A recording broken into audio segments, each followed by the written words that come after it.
Welcome back to Just Scribble. When I did my initial unboxing and review of the NightOwl Journal from Owl Paper Co., I mentioned that I was going to go ahead and move in and use that planner for the month of July so I could test it out and come back and let you guys know what I thought after using the planner for about a month.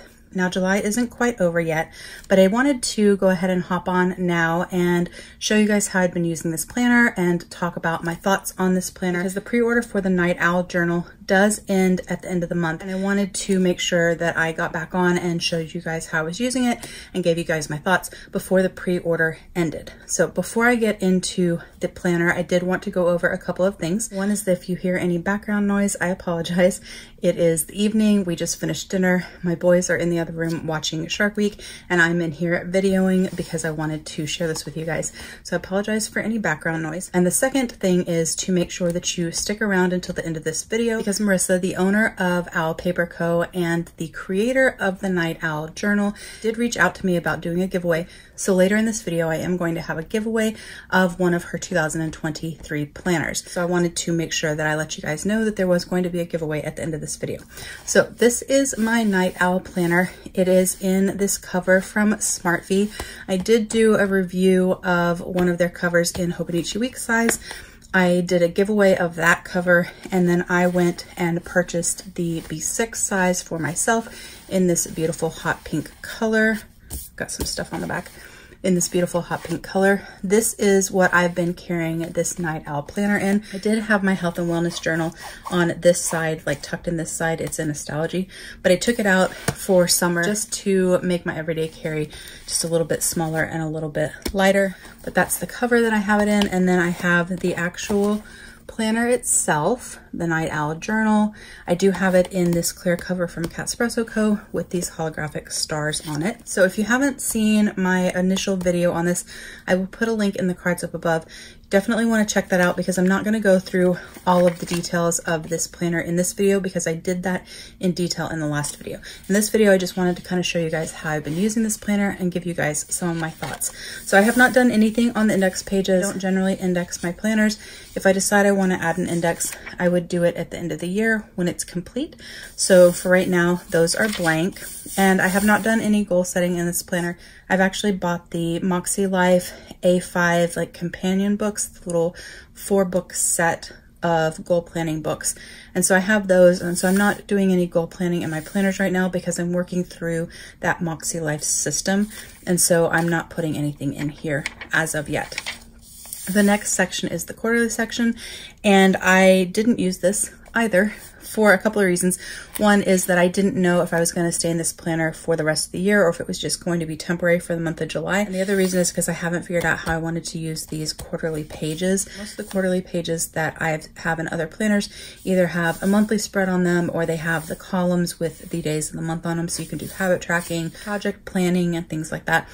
And so I haven't figured out how I would use these sections here. I think that they would probably be a good extension of the goal setting. So if this had my overall goals for the 6 months, then these could be used to break down my goals for each month. And then I could then break those further down into my weekly pages.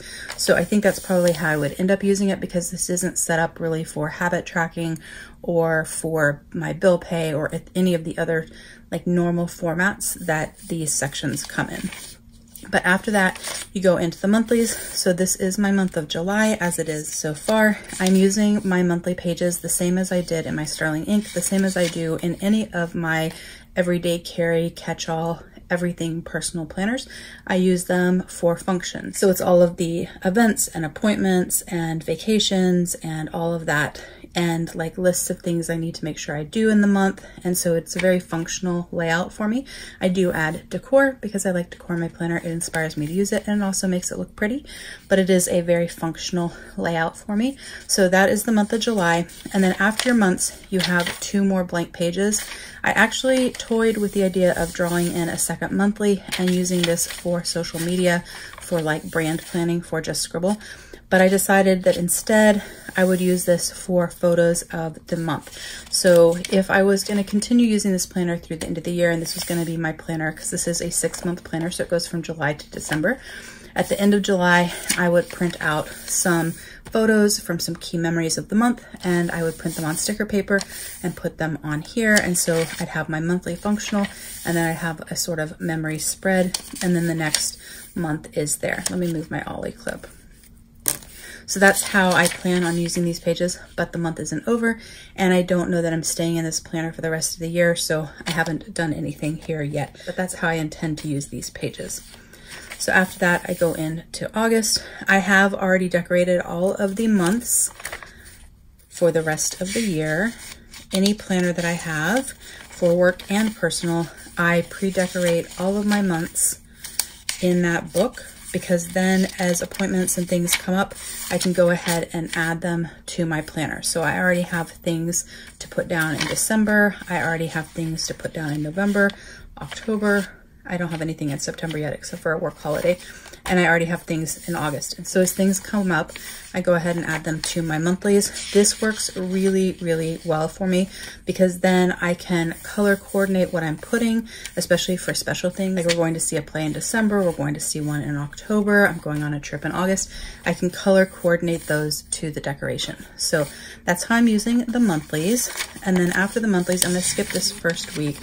So the first week that's in here was the last week in my common planner. And so I didn't need to plan in here because it's planned in my common planner. And so I actually used that to make some notes about the weekly spread and what I liked and what I didn't like. And now the puppy's crying. So Shark Week is playing, my boys are talking, and the puppy's crying. I apologize, but we'll go over those in just a second. But then these are my weekly spreads. I did use my weekly the first week as just a regular vertical planner like I normally would, just because it's something that I'm comfortable with. It's something that really works for me, and it allowed me to get into this planner without having to think too much about how to make this layout work for me, because the layout is slightly different than the Sterling ink, because it ends here right after 9 o'clock and all this space down here is blank. It has shading up here, which the Sterling ink doesn't, and it has lines dividing your days. And so the layout was a little bit different, still kind of the same because it was vertical, but also slightly different. So the first week I went with just tried and true vertical planning, and it worked really, really well. I think that the spread looks good. It's very functional, and I really, really liked it. The next week I decided to try something different. So the next week I took advantage of the sections and how the days were sectioned, and I made the top section be for the events or appointments for the day. The middle section was my to-dos for the day, things that I had to get done on that specific day. The bottom section was my breakfast, lunch, and dinner to track our meals. This right here, my sidebar, is pretty much always the same. It's things that I would like to get done ideally in the week, but that aren't day specific. Sometimes I don't get them all done, but I do put them down so I don't forget them. And then oftentimes I add a to buy section, so I did that at the bottom. And in this particular week, I added a happy mail tracking section and a video section so I could keep track of videos that I had filmed and I needed to post, and videos that I wanted to film. So in this second week, I leveraged off of these dividing lines and kept the sections and completely ignored the time that was on there. I actually covered them with white pen so you can't even see the times. So I took a white gel pen, covered them up, and just used the sections, kind of like a Happy Planner vertical planner section. The next week, I decided to change it up again, and this time I whited out the times and also these dividing lines that were vertical, and instead I made daily sections that were like a horizontal. So I had Monday, Tuesday, Wednesday, Thursday, Friday, Saturday, and Sunday. So on the left-hand side of each day was where our sort of appointments and events went, and then the right-hand side was my tasks for that day. I still had my task list here. I had a little important section here. I put a tracker that I didn't do a very good job at because I'm really bad at trackers. I did a meal plan for the week, a happy mail section, and then a next week section there. And then that brings us to this week, and I went back to the vertical planning layout. This is my preferred layout. I have been all summer playing with different layouts in my common planner as well, and I will be doing a flip through of that. So I have been playing with different layouts just to kind of change it up, and because it's summer and our schedule is a little bit less structured, we still have quite a bit of structure because I'm still at work every day, my kiddo's at camp every day, but it's a little bit less than the school year. And so I kind of played with layouts, but the vertical is really my preferred structure. This particular week, the week that we're in, looks very similar to the first week that I did in the planner. So that's how I used the weeklies. And I did add these tabs. These are from Jet Pens. They just have numbers on them. And so I put them on the weeks for the beginning of each month. So the 10 is for when October started, the 11 is when November started, etc. And then after that, you go into the dailies or blank pages. I use these as primarily daily pages. So I did have a sort of monthly overview page with a list of things that I needed to get done this month. And then I went straight into dailies. I did decorate my dailies with stickers that coordinated with the stickers of the week that I was in. So this was the first week that I used the planner, and it matches the July stickers here. Those are from Live Love Posh. And I did just a kind of normal daily spread similar to a Hobonichi Cousin. Sometimes I did a time tracking over here. Sometimes I just listed our appointments. I had my to-dos and then notes and or journaling, things like that. And so I'm just gonna flip through my daily pages so you guys can see them.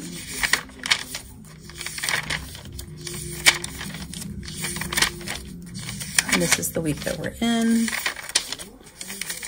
And then that's the end. And then I had some notes that I've been making about planners and planner routines. And then this is something for my kiddos' school that I taped into that page. And the back, I added some additional sort of commonplace sections. I added a place where I could put discounts and PR codes. I added a list of planner freebies. I made some notes to myself on this planner and what I thought about this planner. And then I also did a pen test. So that's how I've been using this planner. It's really not that much different than how I use the common planner. It's also not that much different than how I use Astrology when I set that up as a bullet journal, but it kind of gives you the structure just like the common planner, so I don't have to draw things out myself. So I will read to you my notes that I had on this planner, just so I can give you guys my thoughts, because I did make a couple notes. So one of the things that I did make a note about is that I don't care for the box on the weeklies and the dividing lines. So what I mean by that is I'm not a big fan of these division lines. Although I do appreciate that some people want their day divided into sections, that's not generally how I plan, and I feel that I could just add that myself. So if I'm a person that wants my day divided like that, then I could draw it myself, and I could draw it where it fits for me, because if I was going to draw a line, I'd probably draw it right before noon, right before lunchtime. For me, dividing it between 10 and 11 and between 3 and 4, that's not really a time blocking that works for me and for my schedule. So for me personally, I'm not a fan of these dividing lines, and they are pretty dark. So they kind of distract from my spreads. Even on my vertical spreads, you can see them on there because they're quite dark. So I'm not personally a fan of that, but I do know that some people do like it. It's just not a thing for me. I'm also not 100% sold on this being completely boxed in and there being a line down here. I think I'd much prefer that the vertical line just go all the way to the bottom, because then if you needed to time block past 9 p.m., you could. If you wanted to use that to write, you could very easily write over that vertical line. You could do trackers, you could put decorations or what have you. But having it sort of cut off, I visually just don't like it as much as having it sort of open and less constricted, if that makes sense. One of the other things is this planner is page numbered from the very beginning. The first page actually is your intro page here that has their little logo on it. For me personally, I prefer the page numbering to be after all the weekly spreads. If my dailies aren't bundled with my months and the weeks and all the daily / note pages are in the back, that's where I want the numbering, because if I was doing an index and I was wanting to index something, I can very easily put an index and reference the week that it's on or the date when it's already in the pre-printed monthlies and weeklies. Really, it's these pages back here that I would want to reference and want the page numbering. So I would just rather them count from here back instead of from the beginning of the planner. I also don't like this monthly on my weeklies. That's a complaint I have on all planners, so it's nothing against this planner at all. It's just a personal preference. And the other thing for me was that a lot of the print was a little bit dark, like the lines are a little bit dark. but I know a lot of people have a lot of trouble with the Sterling ink planners because the print is very, very light. And I can definitely use a planner that has a print that's darker than I would prefer. But I know you can't use a planner if the print is too light and you can't even see it. So I appreciate that for everyone else. It's just for me, I kind of like a little bit more neutral, a little bit more of a blank slate. So those were kind of my initial thoughts as I first started using this. And then I made some notes to myself about the weekly spread. That's not really what this video is about. I already covered a lot of these in the video about the lines and the monthly and all of that. And these are really notes for me about my ideal planner, and they're not really as much about this planner. So that's how I've been using the NightOwl planner. Overall, I have really liked it. The paper is Stanza and Tomoe River paper, which I'm already comfortable with. I've been using that in my planners all year and in most of my journals as well. So I really like the paper. The binding has held up really well. I haven't done any tip-ins, but I have done quite a bit of stickering and I haven't had any problems. The cover is nice, the spine is nice, the paper is nice. I haven't had any issues with the stitching or anything like that. Overall, I like this planner. If Paper Test Sterling Ink hadn't come out with planners, and if Wonderland 222 hadn't come out with their all-in-one A5 vertical planner, this would most definitely be the planner that I would be going with for 2024. But with all of the other options that there are and some of the things in those planners that just fit a little bit better for me and what I need out of my functional planner, because I am not doing as much of a bullet journal style anymore. I'm doing more of a pre-printed planner just to save myself time and to make things more efficient. This won't be the planner that I'll be using in 2024, but I do think that it's a really good planner, and I do appreciate Marissa sending it to me so I could review it and use it and check it out. I am still undecided on if I'm going to stay in this planner for the rest of the year, stay in it for another month, or if I'm going to move into my Sterling Ink Common Planner, the second book of my B6 for 2023. So I will update you guys on that in a future video because I honestly haven't decided. But that's how I've been using the NightOwl and kind of my thoughts on the NightOwl. But now I wanted to do a quick little giveaway with you. Pre-order for the NightOwl. Put all of that information down in the description box below. It's also in my previous video where I did my initial review and all the details and all of that about this planner. So definitely check that out if you want to pre-order. But Marissa has generously offered to provide one of these 2023 planners to one of my subscribers in a giveaway. So this is a half-year planner, so it will be a July to December 2023 dated planner, just like this one, and Marissa is going to mail it to you. So the way this giveaway is going to work is I'm going to tell you what you need to do to enter the giveaway. I'm going to put all the rules in the description box down below so you guys can check it out. Then I'm going to pick a winner. I'm going to put the winner in touch with Marissa so that she can send the planner out to you. So this giveaway is worldwide. Marissa has offered to do this giveaway worldwide, so everyone is eligible to win. You do have to be a subscriber of my channel to win the giveaway, and you also have to follow her on Instagram. I will put her Instagram handle down here. It is Owl Paper Journal. I will show you right here, Owl Paper Journal, and it will be down in the description box down below. But you have to be subscribed to my channel and you have to follow her on Instagram to be eligible to win. If you're not doing both, you will not be eligible to win.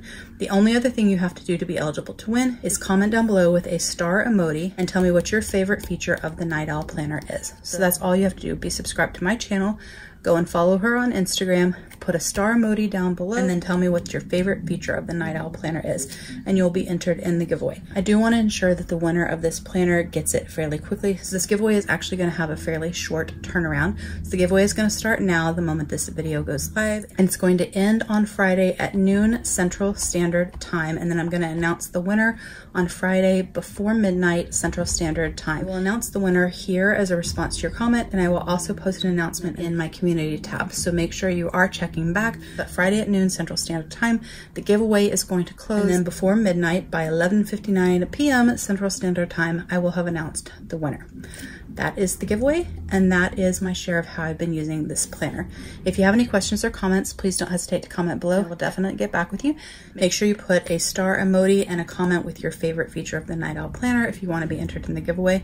Give me a thumbs up if you liked this share on how I've been using the NightOwl planner. Make sure you're subscribed so you don't miss future videos, and don't forget to just scribble.